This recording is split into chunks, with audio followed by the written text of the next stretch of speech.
Akan sungguh bahagia orang-orang yang mampu zakka, menyucikan, membersihkan keadaan jiwanya, bersihkan dari perasaan kotor, bersihkan dari dengki, dari sifat iri, riya, ya, ujub, sum'ah. Orang yang cenderung membersihkan dari penyakit hati, maka hidupnya cenderung bahagia. Orang kalau nggak iri cenderung bahagia, ya. Orang kalau tidak senang pada hal-hal yang nampak pada orang, pada kebaikan dan berkeinginan menghilangkannya, dengki misalnya, cenderung bahagia. Orang yang tak punya penyakit hati, intinya bahagia. Ketika akan disucikan, disebut dengan zakka. Zakka, senafas dengan makna at-tathhir. Secara spesifik ditunjukkan di Quran, surah ke-9 ayat 103. Khudh min amwalihim sadaqatan tutahhiruhum wa tuzakkihim biha. Ambil dari harta mereka zakat, penunjuk iman mereka, dengan fungsi untuk menyucikan keadaan jiwa dan perbuatan kotor mereka. Baik. Nah, teman-teman, dari sekian makna saya coba tampilkan dua dulu, ya. Nanti ada sudah kita terangkan as-sidqu, andama, at-tathhir. Nanti masih banyak turunan yang lain, tapi secara spesifik karena waktunya singkat, kita akan batasi dulu sampai sini. Kemudian kita terangkan kalimat ini, fitrun dan fitrah. Apa perbedaan di antara keduanya, baru kita korelasikan dengan ibadah puasa kita. Baik, zakat punya arti pembenar iman, tumbuh berkembang melimpah, penyuci dari segala hal yang kotor. Nah, kita teruskan sekarang kalau disatukan dengan fitri, zakatul fitri, artinya diikat, ya. Jadi kalau kita sandarkan satu kalimat kepada kalimat lain, maka keumuman dari makna kalimat pertama akan menjadi khusus karena diikat oleh makna yang kedua. Rumah masih umum. Rumah besar, rumah kecil, rumah mewah, tambahkan sehat. Rumah sehat. Yang banyak kan rumah sakit sekarang. Ya?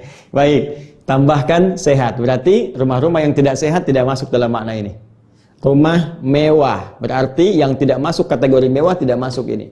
Rumah sederhana, yang tidak masuk kategori ini tidak terdapat dalam makna kalimat ini.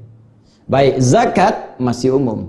Ketika disambungkan dengan fitri, punya makna berbeda. Apa itu fitri?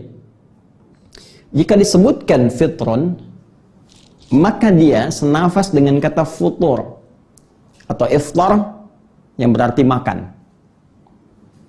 Ya. Berarti apa? Makan. Awas, hati-hati. Orang Arab mengatakan hal aftartum, apakah kamu sudah makan, sudah sarapan? Hal min futur, ada sarapan enggak? Jadi asalnya kata fitrun itu adalah makanan yang dikonsumsi pertama kali di awal waktu. Biasanya pagi, ya kan? Makan pagi kan disebut sarapan kan? Karena sarapan itu makanan yang pertama kita konsumsi di hari itu. Ya, karena itu orang Arab menyebut sarapan dengan futur. Ya, siang dengan ghada. Baik, makan malam dengan asya. Baik, karena disebut futur, sebetulnya asal maknanya makanan yang pertama dikonsumsi. Baik, yuk kita turunkan lagi teman-teman sekalian. Masih ingat kalau hari pertama di bulan Syawal setelah selesai Ramadan disebut apa harinya? Betul, Idul Fitri. Tulisannya begini, Idul Fitri. Baik, Idul Fitri. Id artinya kembali. Fitri tadi apa? Makan, ya. Asalnya makan. Baik, kembali makan lagi. Ingin menunjukkan puasa Ramadan yang telah kita tunaikan sudah selesai, sudah tuntas, maka besoknya untuk menunjukkan sudah tidak puasa lagi, maka diawali dengan makan untuk menunjukkan sudah puasa sudah selesai. Makanya haram hukumnya puasa di hari pertama Syawal untuk menunjukkan bahwa sudah selesai puasanya, tuntas. Karena itu sunnahnya beda dengan Idul Adha. Kalau Idul Adha kita setelah subuh, sunnahnya berangkat dulu menunaikan sholat, dengarkan khutbah, pulang kemudian, ada yang nyembeli, ada yang langsung pulang, dari situ baru kita cicipi makanan. Tapi Idul Fitri tidak, sebelum berangkat sunnahnya kita makan sesuatu yang ringan terlebih dahulu. Ya, kalau ada kurma makan kurma, kue makan kue, atau minum air putih untuk menunjukkan sekarang sudah bukan puasa lagi. Nah, karena kita makan pertama kali yang dimakan, itu disebut dengan fitrun namanya, atau futur. Karena itu harinya disebut dengan hari Idul Fitri. Jelas sampai sini? Saya ingin menunjukkan asal mulanya kalimat fitrun ini berasal bentuknya dari kata apa? Makanan. Nah, tahan. Satu, kita sudah paham ini. Baik, sekarang fitrah apa? Kalau fitrah agak berbeda. Kalau fitrun, ya akarnya tadi senafas dengan futur, makanan secara fisik, secara fisikal. Kalau fitrah itu sudah metafisik, ya kembali kepada keadaan roh kita, kembali ke dalam keadaan jiwa kita. Jadi ini ada dua kata yang unik, satu pakai ta, satu tidak. Yang satu menunjuk aspek materi, makanan yang dimakan, ya masuk ke dalam fisik kita, ke perut kita, itu fitrun, futurun, iftarun. Baik, sedangkan keadaan jiwanya, ya metafisik, roh kita itu punya sifat awal itu yang mengarah kepada kebaikan, disebut fitrah namanya. Ya. Jadi fisik butuh makanan, disupport namanya futur atau fitrun, fitrah pun butuh makanan yang tak boleh dirusak. Jadi kalau maaf Anda mengonsumsi makanan yang tidak sehat, makanan basi dimakan, fisik bisa sakit. Fitrah juga sama. Kalau Anda mengonsumsi hal yang salah, perilaku yang salah, kata-kata yang salah, ya tindakan yang keliru, perbuatan yang maksiat, maka itu bisa merusak fitrah yang cenderung kepada kebaikan. Karena itu agama, din itu termasuk fitrah. Karena semua konsep dalam din itu mengajak pada kebaikan. Jadi mustahil ada orang beragama perilakunya buruk, mustahil. Mustahil. Ya, coba buka Quran surah ke-30 ayat 30. Quran surah 30 Ar-Rum ayat 30. Fa'aqim wajhaka lid-dini hanifa. Kata Allah, coba kamu hadapkan dirimu, ikuti maksudnya semua tuntunan dalam ad-din dengan cara yang benar, cara yang lurus. Benar aja diikuti. Ya, kalau sholat yang benar. Ya, kalau puasa yang benar. Pokoknya ikuti dengan benar. Fa'aqim wajhaka lid-din. Nih, ad-din. Apa itu ad-din, Ustaz? Ya, apa itu ad-din? Ditafsir di Quran surah ketiga ayat 19. Paling kiri agak ke atas sedikit. Inna dina, sungguh din yang dimaksudkan oleh Allah itu indallahi al-Islam. Al-Islam. Jadi kalau kita buat persamaan, ad-din sama dengan al-Islam. Di ayat ini dikatakan fa'aqim wajhaka lid-din. Kamu hadapkan dirimu, tunaikan ketentuan ad-din dengan benar. Apa maksudnya? Islam. Bahasa singkatnya, coba berislam dengan benar. Berislam dengan lurus, tunaikan sesuai dengan ketentuan yang telah Allah tetapkan, yang Rasul telah ajarkan, diteruskan oleh para pemahaman ulama kita, sesuai petunjuk dari Nabi Sallallahu Alaihi Wasallam. Kerjakan dengan benar itu semua. Apa di antara turunan pekerjaannya? Aktivitasnya apa? Kita tunjukkan misalnya dengan hadis riwayat Muslim, nomor hadis yang ke-8 dari sahabat Umar bin Khattab, yang meriwayatkan ketika Nabi ditanya oleh malaikat Jibril, mal Islam, apa saja amalan pokok dalam Islam? Kata Nabi, antasyhada an la ilaha illallah wa anna Muhammadar Rasulullah. Pertama, orang Islam itu syahadatnya benar, jadi nggak usah dicampur-campur, ya. Jangan ikut sana, ikut sini, campur-campur semua keyakinan. Hormati keyakinan orang lain, tapi jaga prinsip keyakinan kita. Dan saling menghormati itu wujud toleransi yang paling sempurna tanpa harus mencampurkan satu dengan yang lain. Kemudian apa setelahnya? Wa tuqimas shalah, tunaikan salat, wa tu'tiya zakat, keluarkan zakat, salat yang benar.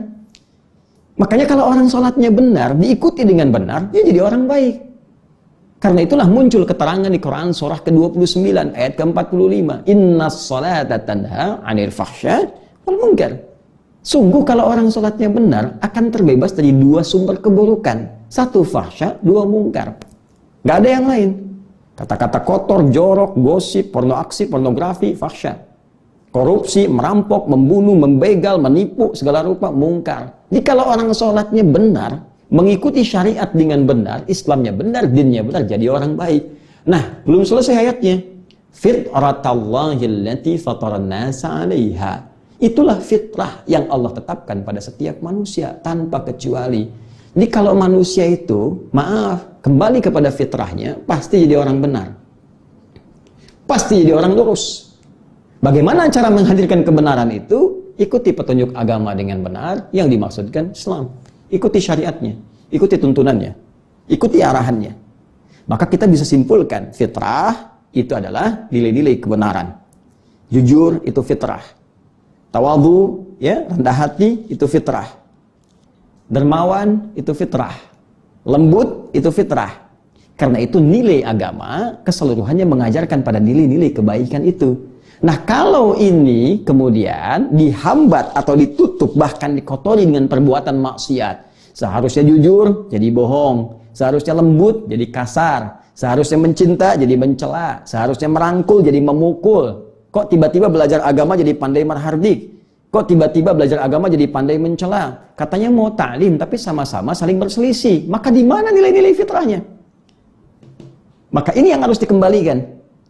Nah, kalau kita jadikan kalimatnya menjadi zakatul fitri, ini kesini zakatul fitri ini berupa fisik makanan. Kalau fitrah berupa metafisik pada nilai-nilai kemuliaan yang melekat pada jiwa. Tadi ini kaitan dengan pembersihan jiwa, ini kaitan dengan aspek makanan. Apa yang akan saya terangkan? Sekarang, setelah paham ini, zakat kalau dikaitkan zakatul fitri, maka ini menunjuk makna zakat terkait dengan makanan. Yang dikeluarkan berupa makanan. Tapi kalau kita katakan zakatul fitrah, itu artinya menunjuk pada fungsi zakatnya. Ketika dikeluarkan, maka akan cenderung melatih kita mengembalikan kepada fitrah yang benar. Ya, membersihkan. Zakat bermakna membersihkan, tathhir, ini tadi. Maka dengan zakat ini, kita akan dibersihkan dari keadaan-keadaan yang kotor, perbuatan-perbuatan yang buruk, sehingga dengan itu melimpahkan nilai-nilai kebaikan yang sebelumnya tertutup dalam pandangan kita. Baik, kalau sudah paham ini, yuk kita kaitkan dengan bagian kedua, apa korelasi zakat fitri dengan zakat fitrah, serta hubungannya dengan siam Ramadan. Baik, sebelum ke sana, ayo kita simpulkan dulu sebentar. Jadi kalau ada yang menyebutkan zakat fitri, itu benar. Kaitan dengan bentuk objek pengeluarannya, materinya. Kalau disebutkan zakat fitrah juga, nilainya benar jika ingin dimaksudkan pada fungsi spiritualnya, metafisiknya terkait dengan pengembalian pada kesucian jiwa. Baik, sama saja dengan begini. Idul Fitri, Idul Fitrah. Cuma kan jarang ada yang menyebut Idul Fitrah.